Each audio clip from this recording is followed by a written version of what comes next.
Espace TV, les grandes gueules, tout sur les dessus de l'actu. Ahmed Kamara, Zachary Milimono, Roby, Mohamed Djibril Kamara, Moussa Moïsila, Lamine Girassi forment les grandes gueules.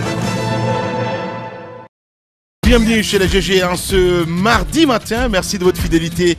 Évidemment, vous nous écoutez à Cancan sur 99.9. Vous êtes du côté de Kindia. Kaniazik relaye cette émission si vous êtes à l'international sur le www.espacefmguinée.info. Vous avez évidemment la possibilité d'intervenir en direct dans l'émission, soit GG au 8037 si vous êtes abonné Orange. Sinon, ça se passe aussi sur notre site internet, le www.espacefmguinée.info. L'actualité dominée en Guinée par ceci, le village de Kolon-Kala dans la sous-préfecture de Tunifili, préfecture de Bofa en partie ravagée suite à un éboulement. La chaîne de montagne qui surplombe le petit district a cédé, dit-on, sous le poids des dernières pluies. Bilan provisoire, 6 morts, des portées disparues, une dizaine de blessés et d'importants dégâts matériels. La société a voulu faire, aussi pointé du doigt par les villageois comme étant à l'origine de cet éboulement. Mais quel est le constat sur place? L'équipe d'Espace TV était hier sur le terrain. Antoine Kourouma, journaliste donc à Espace TV, qui s'est rendu hier donc sur les lieux, il va intervenir ce matin chez les GG. La décision de la HAC donc est tombée hier soir. La HAC, la haute autorité de la communication, à travers une décision, ordonne la fermeture de la radio et la télévision privée Baobab FM et Faso TV, émettant donc à Cancan et appartenant au même promoteur. L'instance de régulation des médias en Guinée parle de 2 médias installés et fonctionnant sans autorisation et enregistrés dans aucun répertoire. Qu'est-ce qui motive cette décision de la HAC? C'est la grosse question que nous nous posons ce matin. Il s'appelle Milimono, c'est pas notre Tamba, c'est Joachim. Il est rapporteur à la HAC, il va intervenir ce matin chez les GG. Et cette rubrique, on peut appeler ça le grand oral. On essaie de redirectionner pourquoi pas le débat là-dessus. En prélude à la présidentielle d'octobre, les grands défis ou le regard des spécialistes, des experts sur les défis qui attendent le prochain président de la Guinée, secteur après secteur, jusqu'aux portes de cette élection. Nous recevrons donc dans ce studio tous les jours un spécialiste d'un secteur. Et pour ouvrir donc le bal, le secteur de la justice et de l'état de droit. Et puis, que faut-il savoir des aspects juridiques liés à la campagne électorale censée s'ouvrir dans 2 jours? On en parle ce matin avec Mohamed Kamara, il est juriste maison, il va intervenir ce matin chez les GG. Bonjour Moussa Yoroba. Bonjour Lamine. Waouh, super bien. Bonjour à vous, Madame Yoro. Bonjour à vous, Tamba. Allez, le micro n'est pas activé, Tamba. Si, bonjour Lamine. Bonjour à vous. Lamine. Abakadja, bonjour. Bonjour Lamine, bonjour à tous. Voilà. J'adore. Il adore ça, ben oui, ça j'en suis sûr.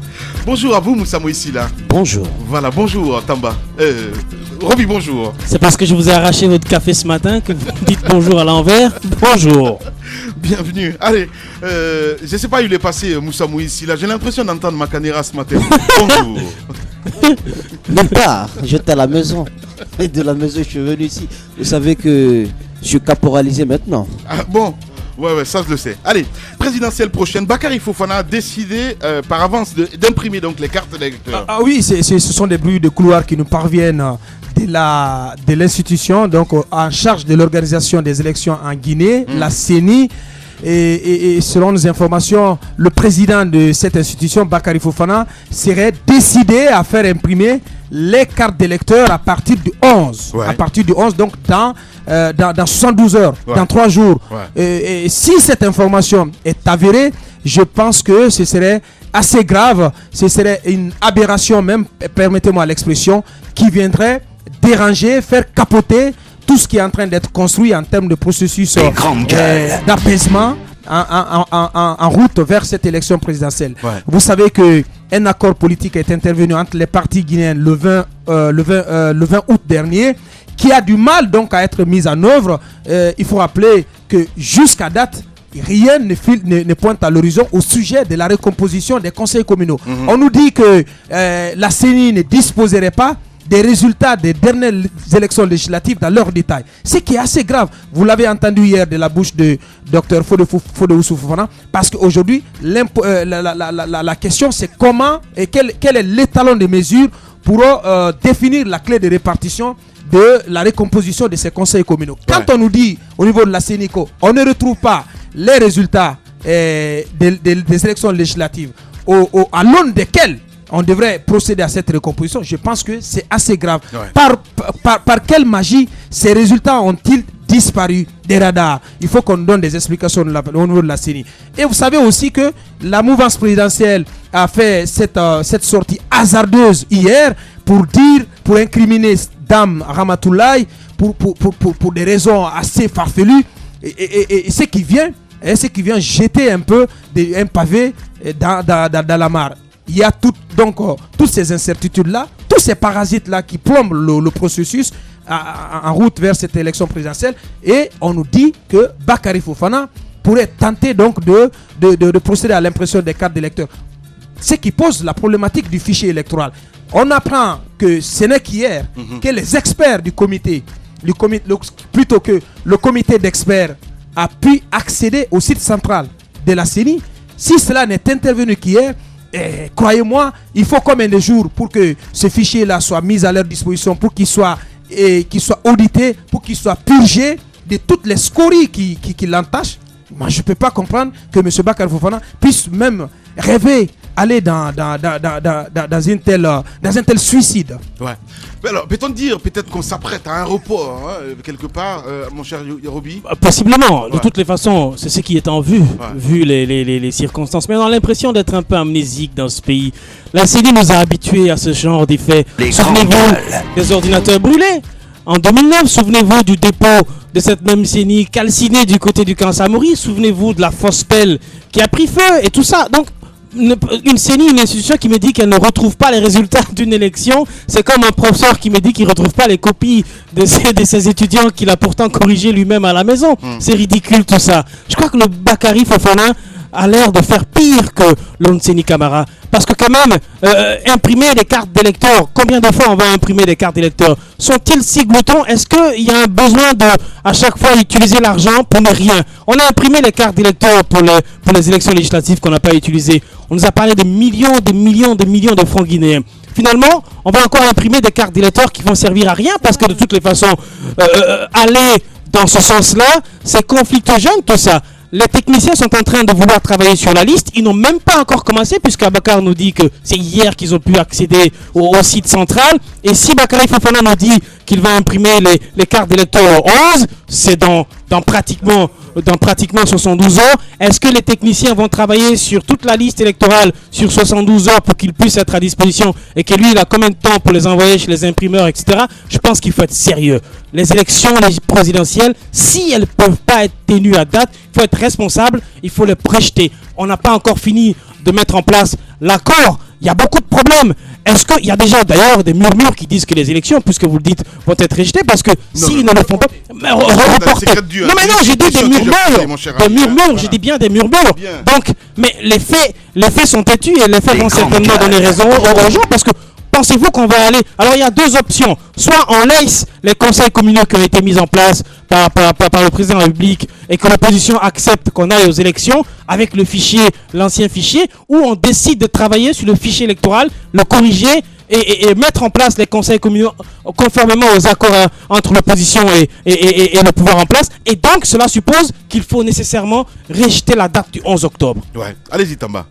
C'est que il y a, comme le ministre Cheikh Sako le disait il y a quelque temps sur nos studios, il y a des personnes qui n'aiment pas la paix. Ouais.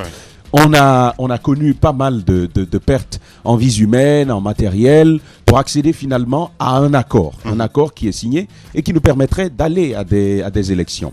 Mais hier, nous étions sur le dossier de cette fameuse lettre adressée au ministre par le RPG Arc-en-Ciel et pour évoquer des raisons que personne de nous n'a pu justifier. Ouais. C'était carrément rien.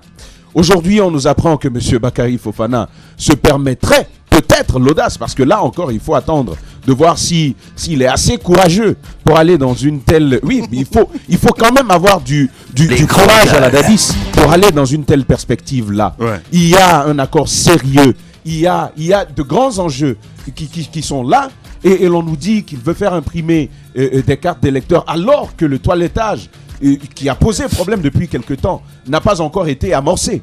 Pas à faire, mais amorcé, ça n'a même pas commencé encore.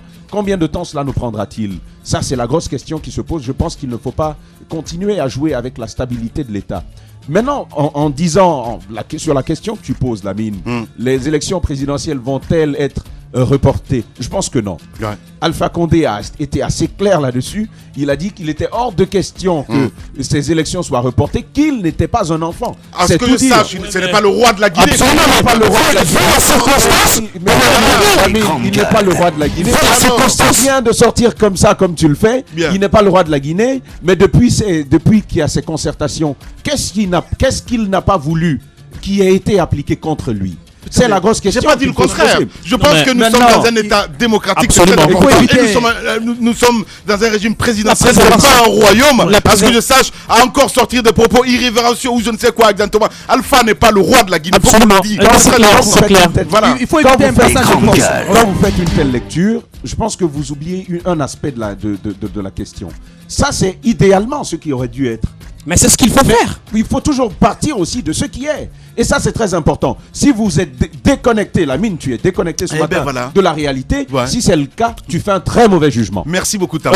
Merci beaucoup. Moi, je respecte ton opinion. Allez-y, madame. Écoutez, moi, récemment, si vous vous souvenez, Lamine, on avait vu sur le petit écran de la RTG des bulletins de vote qu'on incinérait, bien sûr, de façon officielle avec la présence d'un huissier. J'ai eu à échanger avec un commissaire qui m'avait dit que bientôt, ils vont certainement procéder à l'impression des cartes d'électeurs. Mais je pense qu'il y avait un préalable à cela. Le préalable, c'était de rencontrer les différents acteurs, notamment qui devraient peut-être faire des propositions sur des photos pour ces cartes d'électeurs. Je ne sais pas si cette étape a été franchie. Si tel n'est pas le cas, je pense qu'on met un peu la charrue avant les bœufs. Et avec la situation qu'on a déjà, le cas Mme Ramatoulaye, je pense qu'on n'en a pas besoin. Et les différents points qui ont été retenus dans l'accord du 20 août, je pense que ces points-là n'ont pas encore été mis en œuvre et ce serait très mal d'en rajouter. Et je pense qu'on va strictement vers cette voie et ce serait déplorable. Comme on l'a dit dans ce pays, je pense qu'il y a des pyromanes. Il y a des gens qui aiment tout simplement qu'il n'y ait pas d'accalmie. Les businessmen de la crise. Les businessmen de la crise, il y en a. Et je pense qu'on n'en a pas besoin. On a besoin d'évoluer. C'est pour cela que je pense que les uns et les autres ont fait des sacrifices, des concessions pour obtenir cet accord. Je pense qu'on ferait mieux d'appliquer les différents points de cet accord pour sortir de cette situation. Voilà, Moussa Moïsila, votre analyse là-dessus en ce qui concerne cette histoire du côté de la CENI. Je suis d'accord avec certaines personnes, d'abord de façon générale, que les élections en Afrique, au lieu d'être des facteurs de paix, de démocratie, sont plutôt des moyens par lesquels on crée l'instabilité et l'instabilité démocratique. L'élection suppose qu'on a envie de façon régulière de changer d'ordre, de gestion et tout cela en fonction bien entendu du choix du peuple. Mais dans notre pays, on ne se met pas d'accord sur les modalités de la tenue du scrutin. On force la situation parce que chacun a été convaincu par son marabout quelque part que cette fois-ci c'est ton tour. N'écoute personne, vas-y, tu vas gagner. On ne prend pas le temps qu'il faut pour faire appliquer des critères qui pourraient rendre ce scrutin plus transparent. On s'efforce. C'est la même attitude qu'on avait observée durant, alors qu'il y avait la junte militaire au pouvoir, parce que chacun croyait en ses chances. Effectivement. Et on a oublié le lendemain. Le lendemain, c'est quoi? C'est qu'on tient des élections dans des conditions aussi obscures, et il y a toute une sorte de cocktail explosif qui pète, et c'est le peuple qui paye les frais. Je pense qu'il faudrait que les politiques reconsidèrent certaines prises de position. Il faudrait que la communauté internationale, qui était là, même si elle n'était pas trop impliquée cette fois-ci dans la signature de cet accord politique global, il faudrait quand même qu'elle fasse jouer un peu de son pouvoir pour que les points essentiels de cet accord soient appliqués. Sinon, cette même communauté internationale, puisqu'elle aime jouer aux sapeurs-pompiers, aura beaucoup plus de choses à gérer au lendemain d'un scrutin qui ne serait pas transparent. C'est maintenant qu'il faut se lever, c'est maintenant qu'il faut agir. Et une chose... En tout cas, alerter, c'est notre rôle, c'est ce que nous sommes faire le matin. Mais après, ce qui se passerait, mais de quoi il est puissant, Bakary Fofana? Parce que, allez, comme ça, à dire un prix, il y a un gros souci. Les grandes gueules. Je vais vous dire une chose, c'est ma conviction personnelle. Quand vous êtes porté à un poste aussi important, dans des conditions aussi obscures, vous permettez d'agir de telle sorte que l'on puisse vous donner raison. Vous donnez raison comment? Vous donnez raison que vous avez été porté là par une partie, donc vous devez faire le jeu. Je pense qu'aujourd'hui, on n'a pas besoin d'entendre parler de l'impression de ces cartes d'électeurs, puisque l'impression des cartes d'électeurs doivent être précédées du toilettage du fichier. Voilà, mais si cela n'est pas fait, je pense que dans ce pays, on va à l'envers. C'est pas possible. Voilà. Non, mais, donc, affaire à suivre. Allez-y. Non, mais je voudrais rapidement répondre à Zach pour dire aujourd'hui, ce matin, qu'il nage à contre-courant. Parce que lorsqu'il parle de faits, je veux dire que la réalité des choses, c'est que dans ce pays-là, chacun doit pouvoir travailler dans la stabilité. Ce qui m'intéresse plutôt, c'est que je n'entends pas la majorité sur cette question-là. On a parlé hier de la dame Ramatoula, puisqu'il est question de revenir là-dessus, en disant qu'elle est impartiale, impulsive et je ne sais quoi chronique en elle. Mais voilà, Bakary Fofana, lorsqu'il a été élu à la présidence de la CENI, il a été récusé. Il y a eu beaucoup de polémiques autour de sa personne. Mais aujourd'hui, voilà qu'il est en train de prouver que ceux qui disaient hier de ce qu'il est aujourd'hui, voilà, c'est exactement ce qu'il est en train de prouver. Donc dans ce pays, je pense qu'il est important. Qu'est-ce qui est plus important que de faire les élections en novembre pour avoir une élection apaisée, que de faire les élections en octobre qui va nous pousser à des violences après le 12. Je pense qu'il est important dans ce pays-là, après le 11, pardon. Il est important dans ce pays-là, comme tu le disais Lamine, le président n'est pas un roi, il doit travailler à la stabilité du pays, même s'il a pris un acte qui appelle le corps électoral le 11 octobre, mais si toutes les conditions qui doivent nous conduire à une élection apaisée, au moins un minimum acceptable, puisque les résultats des élections ne sont de toutes les façons jamais acceptés, il y a toujours des contestations. Je pense qu'il a la responsabilité, et d'ailleurs c'est son rôle, de faire en sorte que les élections soient reportées et que les conditions soient réunies pour une élection plus ou moins apaisée. Voilà. Oui. Mais non, mais vous savez, il ne faut pas que ça vous étonne. Tamba, il est en état de dépression, je vous assure. Oui, voilà. En état de dépression mentale. Je pense que ce qu'il faut rajouter, c'est que on sait, le président Alpha Condé droit dans ses bottes en ce qui concerne cette date du 11 octobre. Ce n'est pas aujourd'hui qu'il l'a martelé.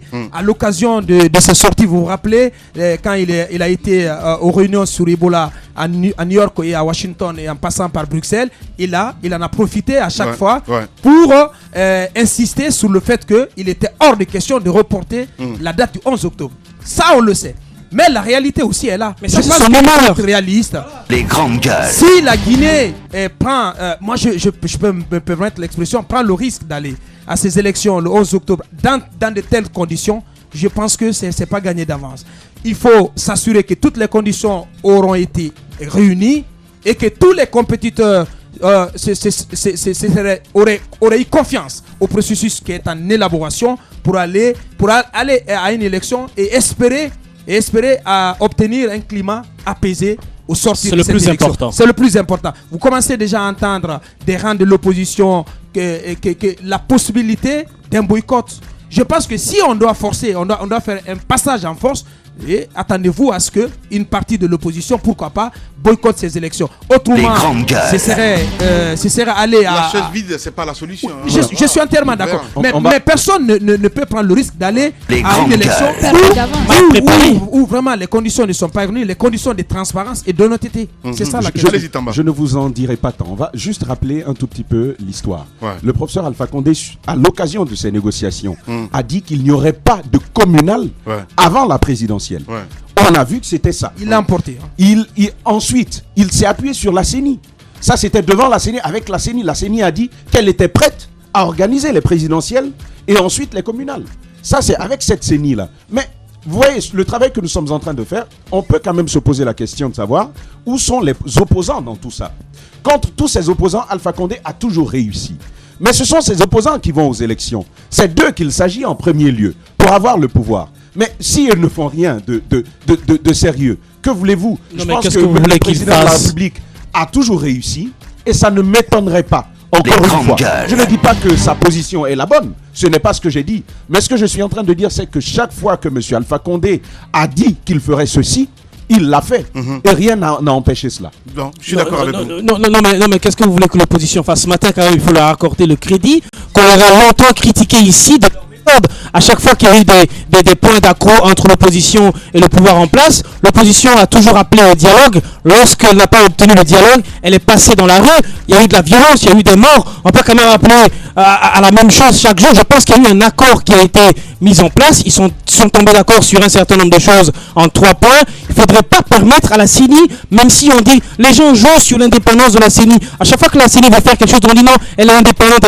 Mais c'est pas parce qu'elle est indépendante qu'on va la laisser brûler ce pays-là. Mais je veux dire qu'il faut être sérieux dans ce pays. Lorsque la CENI va dans les erreurs, il faut dire à M. Bakary Fofana, arrête, le président de République prend la responsabilité. La majorité peut dire aujourd'hui à M. Bakary, non mais stop, arrête ce que tu es en train de dire, parce que tu ne peux pas le faire. Les instruments qui peuvent te permettre d'imprimer les cartes d'électeurs nous sommes en condition de...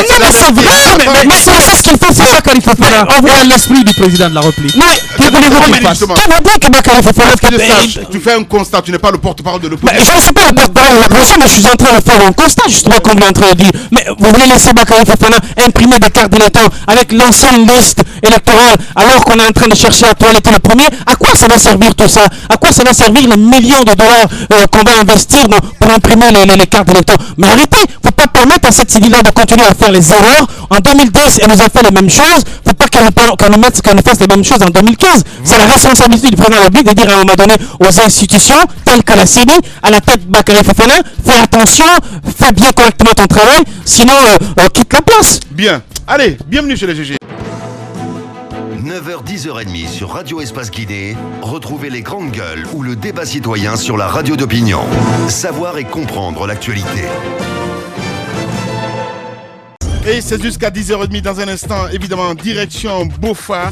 On va s'intéresser à cette actualité. Le village de Kolonkala, dans la sous-préfecture de Tunifili, préfecture de Bofa, en partie ravagée suite à un éboulement. La chaîne de montagne donc, qui surplombe le petit district a cédé, dit-on, sous le poids des dernières pluies. Bilan provisoire, 6 morts et des portées disparues, une dizaine donc de blessés et d'importants dégâts matériels. La société Alufer est aussi pointée du doigt par les villageois comme étant à l'origine de cet éboulement. On en parle ce matin avec notre ami Antoine Kourma qui s'est rendu hier sur les lieux. Vous allez avoir les images en exclusivité sur Espace TV.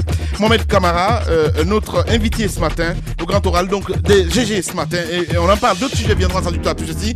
On s'intéresse évidemment à l'actualité en région, du côté de Cancan entre autres. Toute l'équipe des GG, c'est dans moins de 3 minutes. Espace TV fait sa rentrée en grande pompe. Tel un coup dur, un combat, une campagne. Ça doit être mon karma, jamais apaisé. Salut à tous, Shuriken du groupe IAM, on est sur Espace TV, en Guinée-Conakry. Peace. Et bah je suis de ceux qui chargent. Alors que tu pensais que tout était figé, qu'avec la bombe. C'est un big up à Espace TV à Conakry. Voilà, j'espère qu'on vous verra bientôt sur place. À bientôt, c'est IAM. Merci. De leçon, la fortune comme l'eau. Femme d'affaires, Laido. Salut, c'est Marema avec vous sur Espace TV. Salut Conakry. Les grands magazines, les séries et films inédits, le sport, le divertissement, les grands dossiers prennent quartier sur Espace TV. Espace TV, regardons mieux. À la réalisation, Mamoudou Kondé sur Espace TV. Merci de nous rejoindre si c'est maintenant que vous le faites. Continuez à réagir. GG au 8037. Beaucoup de messages de ce côté. Évidemment, Lai Junior Kondé, comme à l'accoutumée, qui réagit ce matin chez les GG. Bah voilà, qui le dit, hein, il ne va pas du tout à n'importe. Ne soyez pas porte-parole de l'opposition, mon petit Roby. Laissez-les eux-mêmes dénoncer le processus. C'est très simple. Sinon, nous avons aussi du côté du ministère de la jeunesse, évidemment. Là aussi, on réagit de ce côté. La mine est le roi de la Guinée. Mais non, alors là, pas du tout. On dit ce qu'on pense, messieurs. Nous sommes libres ici. Il faut le rappeler. Mais qu'est-ce qu'Aboubacar raconte ce matin? Ben, il raconte ce qu'il pense. Libre opinion, c'est ça aussi, cette émission. Monsieur le ministre, c'est aussi simple que ça. Allez, mon petit Roby. On y va avec quelques messages de l'autre côté. Bonjour les GG, je soutiens l'idée de Roby si Bakary Fofana ne peut pas travailler dans l'honnêteté, mais qu'il dégage. Salut Kamara depuis l'Abbé qui nous envoie ce message en direct. Nous partons avec cet autre message. Bonjour les GG, c'est Sidiki Kamara depuis Dixine. Dites au président que la communauté internationale veille sur lui. Voilà. Lamine, en ce moment, même il y a Boubacar Bari, big up, qui bat campagne à Mamou, plus précisément, Pétel, par Elhaj Mamadou Diallo depuis l'Ansanaïa qui nous envoie ce message. Voilà. Et nous avons aussi cet autre message qui nous envoie, bonjour les grandes gueules, Mara Fasseli. Pourquoi au GG on aime je comprends pas ce qu'il veut dire, hein, le monsieur. On continue, et nous avons Antoine Kourma dans ce sujet. Antoine Kourma qui s'est rendu hier dans ce petit district de Kolonkala, si je m'abuse. Voilà, c'est dans Tunifili où il y a donc un éboulement. Au bilan provisoire, on parle de 5 à 6 personnes donc tuées et beaucoup de blessés, des portées disparues et surtout beaucoup de dégâts matériels. Antoine, bonjour. Bonjour et bienvenue. Merci. Quel est le constat sur place quand vous êtes rendu hier du côté de ce petit district? C'est un véritable désastre auquel on a assisté hier à Kolon-Kola. C'est un tout petit village situé à 7 km de la sous-préfecture de Tunifili, à 4 km de Kombaya. C'est un autre village. Et arrivé à Kombaya, pratiquement la route était difficile à pratiquer. On a garé la voiture là pour marcher. Donc en aller-retour, on a fait pratiquement 10 km, 3 heures de route pour arriver au village de Kolon-Kola. Et arrivé là, on a constaté que la chaîne de montagne qui surplombe le village s'est déchaînée par endroits. On voit les images à l'instant T sur Espace TV. Les images se passent de commentaires. Par endroits, il y a eu un éboulement qui a ravagé des cases à un endroit. Tout a commencé dans la nuit du samedi à 21h. Le villageois qu'on a interrogé, l'un des pères de ce village qui a perdu 2 enfants, il nous a dit, quand il a entendu des bruits de la montagne, c'est une habitude chez eux. Les enfants lui ont dit qu'il y avait des bruits. Il a dit ne vous en faites pas, il n'y a pas de problème. Quelque temps après, il y a eu un autre bruit. Cette fois-ci, c'était plus fort. Il a demandé aux enfants de se rassembler pour sortir de la maison. Le temps pour eux de se retirer. La montagne s'est déchaînée pour se déverser sur des bâtiments qui étaient là. Et donc, ce premier jet a fait des victimes. Le lendemain, à 14h, il y a eu un autre éboulement d'une autre partie de la montagne qui, cette fois-ci, n'a pas fait de victimes, mais a fait beaucoup de dégâts. Et donc, il y a eu des disparus, des morts d'hommes. Et on dénombre 6 personnes, selon ce que nous ont dit les villageois. C'est vrai que j'ai entendu l'un des sous-préfets ou le maire de Tunifili qui nous parlait de 2 victimes, mais les villageois eux-mêmes disent avoir perdu 6 personnes, une dizaine de blessés. Quand vous voyez les images comme on les voit à l'instant, vous n'en reviendrez pas puisque c'est pratiquement devenu comme une terre plate. Lorsqu'on vous dit qu'il y avait des maisons en dur, vous n'en reviendrez pas. Les cases étaient là, mais tout est parti en éclats. Tout a été rasé. Tout a été ravagé par cet éboulement-là. Et comme cause directe, on nous parle de la pluie forte qui était venue récemment, qui aurait fait céder la montagne. Mais selon ce qu'on nous dit des villageois qu'on a eu à interviewer, on nous dit que c'est la société minière Alufer qui serait à la recherche de du pétrole, qui aurait fait des études de sondage de ce côté-là en faisant une route sur la chaîne de montagne. Et donc, lorsqu'ils ont fait la route, plus loin, ils ont creusé un puits à des profondeurs très longues. Et donc, les villageois disent que c'est le fait d'avoir tracé une route sur la montagne qui aurait causé cet éboulement sur la chaîne de montagne. Puisqu'ils y sont il y a longtemps, il n'y a jamais eu un tel drame de ce côté. Et donc, si récemment il y a eu un tel sondage fait par une société minière, c'est que forcément c'est dû à cela. Voilà, les images qui parlent d'elles-mêmes évidemment sur Espace TV à l'instant T. Alors, hier, vous me disiez, les autorités n'ont pas été présentes sur les lieux. Il n'y a que quelques autorités locales qui ont pu y aller et à pied, parce que quelques-unes qui sont venues, on a vu des gendarmes qui sont arrivés à Kombaya, qui ont rebroussé chemin parce que ne pouvant pas aller. Ils n'ont pas voulu trotter comme nous, ils n'ont pas voulu marcher comme nous. Ils ont vu que la route était impraticable. Ils ont garé les véhicules, se sont retournés. Nous, on a continué parce qu'on s'est dit qu'il faut forcément qu'on informe ce peuple-là. On a été dans le village, on a constaté que les villageois, depuis la veille de samedi, n'avaient pas mangé. Ils nous disent qu'ils n'ont pas reçu à manger. Alors que dans de telles situations, il faut que les autorités apportent à manger. Il y a un service de secours humanitaire. Justement. Oui, c'est seulement ce matin que ce service s'est déplacé ce matin. Il y a eu des émissaires qui sont en route même pour Tunifili maintenant pour apporter la première assistance. C'est un message que je viens de recevoir de l'envoyé. Alors que c'est sous l'otard, c'est sous l'otard Tamba. Oui, alors que c'est depuis samedi ça. On a pu rencontrer l'OMS, la Croix-Rouge sur le terrain, mais dire qu'il y a eu des autorités qui venaient au secours de la population, on n'en a pas vu. Les populations elles-mêmes disent avoir besoin de nourriture également, de vêtements, de médicaments. Ils dorment à la belle étoile. Certains ont été contraints d'aller dans les villages voisins pour s'abriter parce que n'ayant plus où aller. Et l'une des choses à craindre aussi, c'est les villages voisins qui sont également au bas de la montagne, qui peuvent aussi subir les mêmes drames parce qu'elles ne sont pas à l'abri de telles situations. Aujourd'hui, il faudrait qu'on sensibilise ces populations, on peut les déplacer, c'est très important. Parce que là, à mon avis, selon ce que j'ai vu, il n'est pas exclu que ces villages-là aussi soient victimes de ce qu'on a vu. Voilà. Alors, au moment où vous quittiez hier, Antoine, vous l'avez dit, le secours ne s'était pas encore organisé, ne s'était pas mis en place. Mais sur le terrain, comment s'organise la prise en charge des personnes blessées? Vous avez dit qu'il y a beaucoup de personnes blessées. Il y a quelques-unes qui ont été envoyées à l'hôpital de Bofa. On me parle de 10 personnes qui sont à l'hôpital par la Croix-Rouge, bien sûr, également l'OMS qu'on a trouvé sur le terrain. Et on nous dit qu'il y a des personnes portées disparues. Quand vous constatez sur les images, il y a des arbres qui sont tombés là, des maisons. Incroyable. Donc forcément, il peut arriver que des personnes soient enfuies sous ces décombres-là. Donc, à mon avis, il est important qu'on amène du secours. S'il faut qu'on amène des forces de l'ordre ou encore des machines à d'abord l'accès, parce que hier vous avez quand même galéré pour j'ai mal au pied là où je suis assis. C'est la première fois que je fais 10 km de route pendant 3 heures de temps. Sincèrement, on a beaucoup marché hier et avec de la boue qui m'arrivait aux cuisses, également de l'eau. Vous imaginez ce qu'on a pu subir avec les cailloux qui me perçaient le pied. Bon, ça arrive.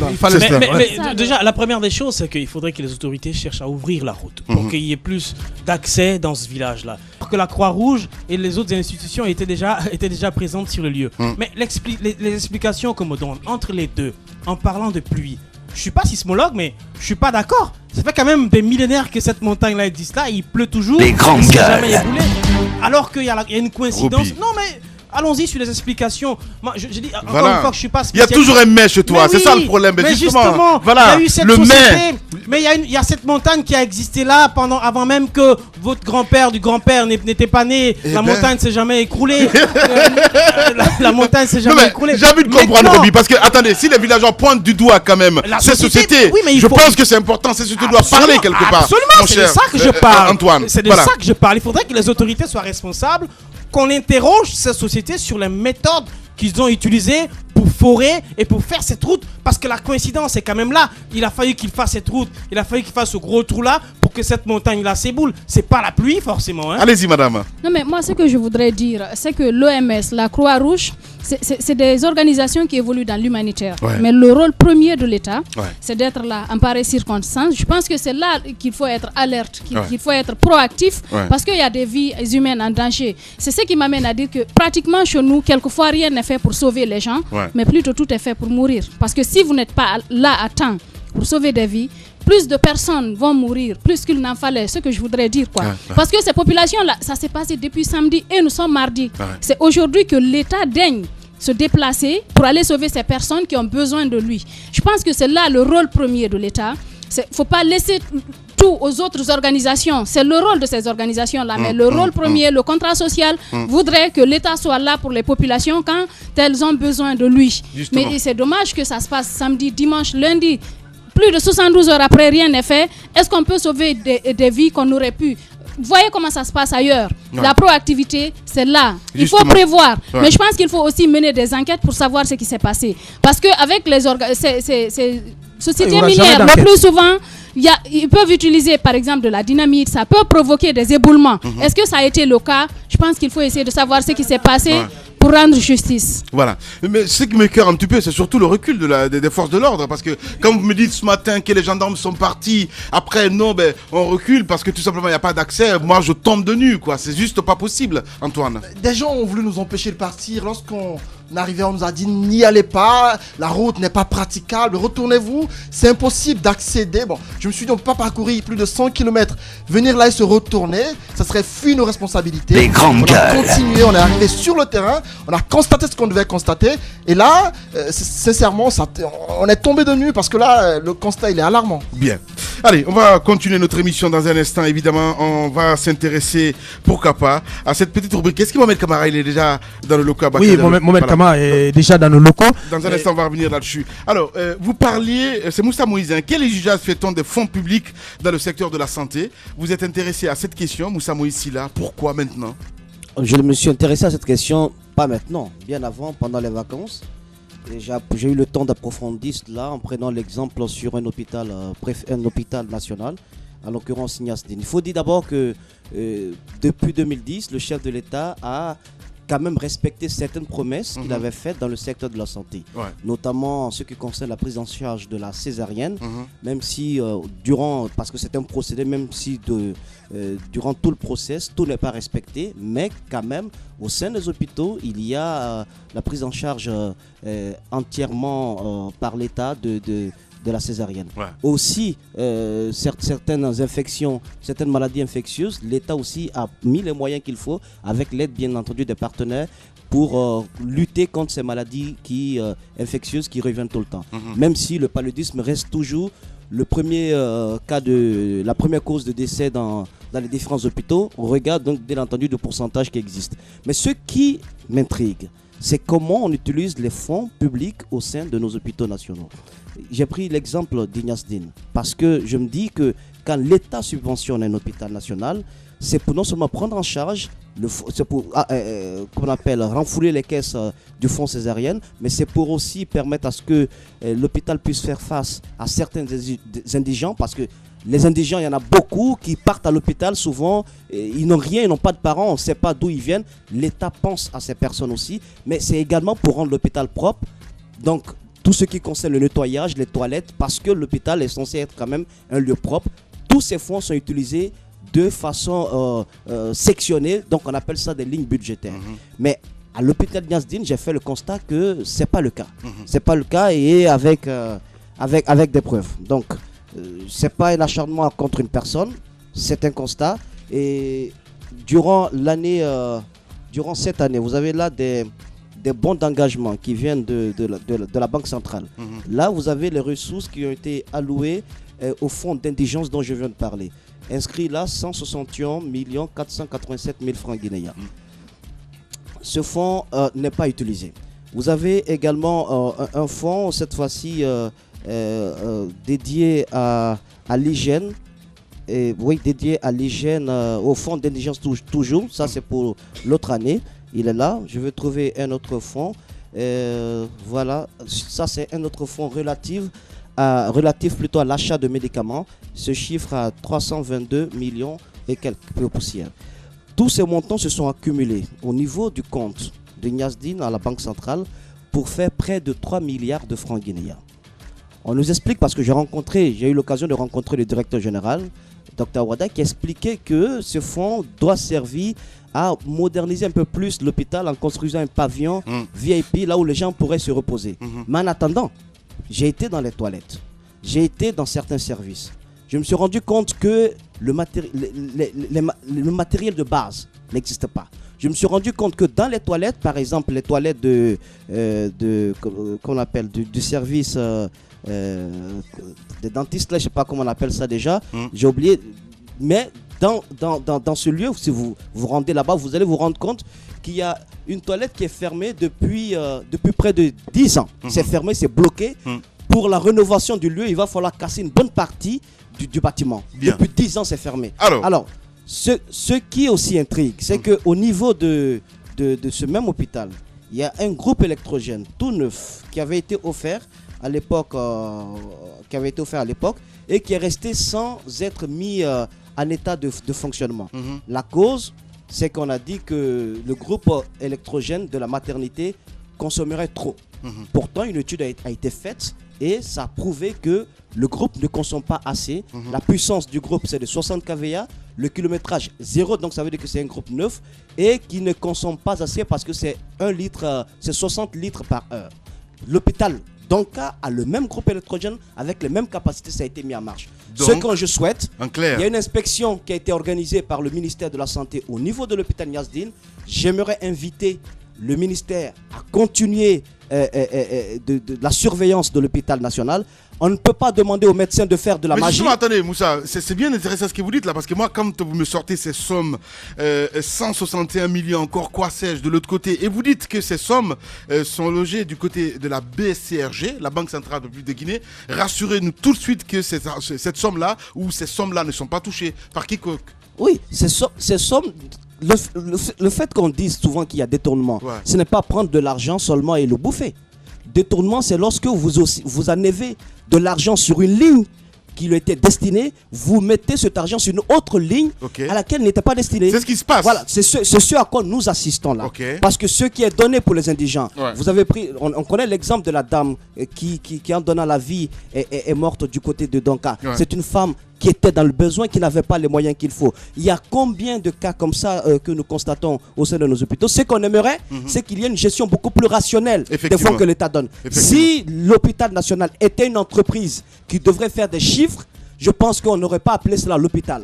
L'État donne une subvention, c'est parce que l'État se rend compte que l'hôpital ne peut pas fonctionner à travers ses propres ressources, notamment la vente des tickets d'entrée. Donc il faudrait que la gestion soit plus saine et qu'on arrive quand même à nous débarrasser de tout ce qui est cooptation au sein de l'hôpital national, parce que c'est un domaine avec lequel on ne peut pas jouer. Voilà. Je vais juste vous donner cet exemple, je ne sais pas si le temps me le permet. Allez-y, vous avez 2 minutes encore. Voilà, 2 minutes. Vous avez là le tableau de l'utilisation des fonds depuis que ça a été fait. Donc les téléspectateurs pourront le voir plus tard. Et certains médecins qui évoluent du côté de Ignace Dean ont signé ça. Ça, c'est quand même quelque chose. C'est une pétition ou quoi? Oui, qui doit inviter. D'accord. Il y a quand même des personnes là-bas qui sont à la base de la création de certaines facultés ici. Par exemple, le professeur Amara Sissé, au niveau de la neurologie. Il faudrait que l'État s'intéresse à la gestion. C'est grave, c'est très grave ce qui se passe là, Moussa. Parce que à voir déjà que cette pétition est adressée au ministre de la Santé et que de ce côté on ne se bouge pas, là ça veut dire vraiment il y a une complicité au fond. Je vous assure, Abakadele, parce que là ce que je vois là, à moins que c'est pas parvenu au ministre, il faut le rappeler, c'est très important, parce que là c'est grave, c'est très grave là. Allez-y, Tamba. Et puisqu'on parle du secteur de la santé, il y a des choses qui se passent dans ce domaine-là, il faudrait qu'on se prenne au sérieux. Je vous rappelle le dernier concours de recrutement à la fonction publique au compte des médecins et des ATS. Ils ont posé 3 questions qui vont tous vous surprendre. La première question, c'était qu'est-ce que la santé?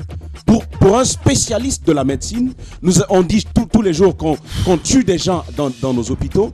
Vous posez pour question d'embauche, qu'est-ce que la santé? Qu'est-ce que la maladie? C'était les deux questions. Et après, on dit, que savez-vous d'Ebola?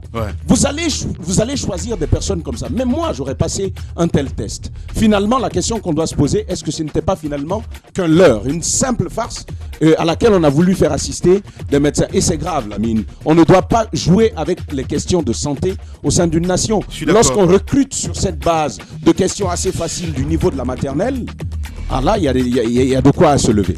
Allez-y.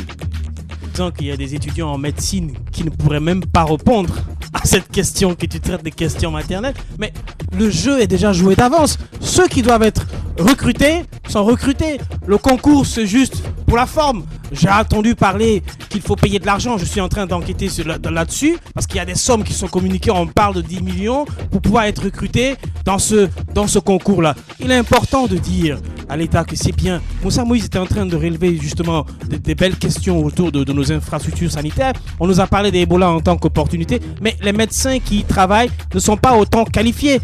D'où est le problème? On parle de salubrité, etc. Mais que fait-on de la salubrité intellectuelle de ces médecins-là même qui travaillent là-bas? Je pense que c'est important, mais tout commence de là. Le mal commence de là. Le recrutement et ensuite la formation des médecins et ensuite. Je pense qu'il est important aujourd'hui pour le président de la République. Il y a 2 secteurs dans ce pays-là qui vont très mal, très très mal. On passe tout notre temps à cogiter sur la politique, mais l'éducation et la santé sont vraiment des secteurs très importants dans un pays qui a envie de se développer. Merci beaucoup, Ruby. Allez, on marque une pause et on revient dans un instant sur Espace TV. Il est classé 2e artiste musicien africain le plus influent au monde. Il est actuellement l'artiste qui provoque une frénésie totale lorsqu'il monte sur scène. En Afrique, il est la personnalité la plus recherchée sur les réseaux sociaux Yahoo et YouTube. 4 fois meilleur artiste africain, 2009, 2010, 2011 et 2013. Il a été nommé dans la catégorie Best Soukous Entertainer aux Iramwa Awards aux États-Unis, ainsi que meilleur artiste africain central au Cora. DiCaprio inonde Conakry le vendredi 18 septembre à 20h au Palme Camayen et samedi 19 septembre à 14h sur l'esplanade du Palais du Peuple de Conakry. Décideurs, commanditaires, associez votre image à ce grand événement de la rentrée. Infoline 00 224 624 625 727 ou le 00 224 655 303 031. Un événement Oudiprod en collaboration avec Alceni Camara Marco.